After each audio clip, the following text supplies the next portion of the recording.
ang init na po na talaga ng panahon. Nako, perfect yan para kumita. Alamin natin ang mga patok na negosyo ngayon, tag-init.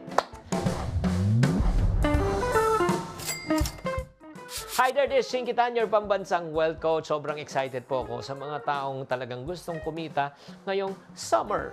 So ano po ang mga top summer business ideas? Number 1, ay syempre, lahat ng pampalamig.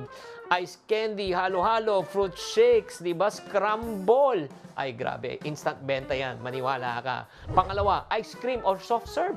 Naku, marami na po yung mga ice cream na yan, mga machine na yan. Affordable po, ay syempre naman, pwede yan basta malamig at masarap. Pangatlo, lalo na kung kayo po ay gumagawa ng mga summer outing, yung mga dry fit na shirt na nito. O, di ba? Di ba? At the same time, swimsuit, shades, damit, di ba? Chinela, sandals. Naku, patok na patok po yan, lalo i-online nyo. Pang-apat po, lalo na kung sa mga resorts, malapit sa resorts, sa may Laguna, Bulacan, inflatable pool rentals. Nako, lalo na po rin yung mga swimming pool na inflatable. No, pang staycation sa pamilya. Naku, nagpapaupa ko po kayo. Panalo yan. Number 5, ito pa. Sun protection. Yung may SPF 1000. Meron ba nun?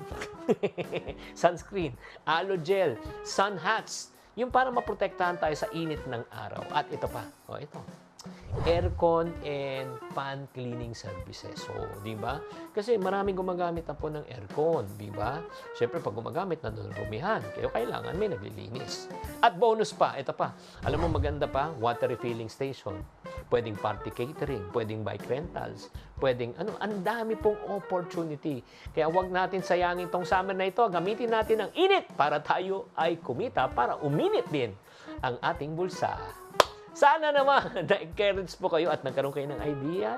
Kaya parating tune in lang po kayo sa One Balita Pilipinas. Tatandaan, tamang karunungan, tamang disiplina po ang susi sa pagyaman.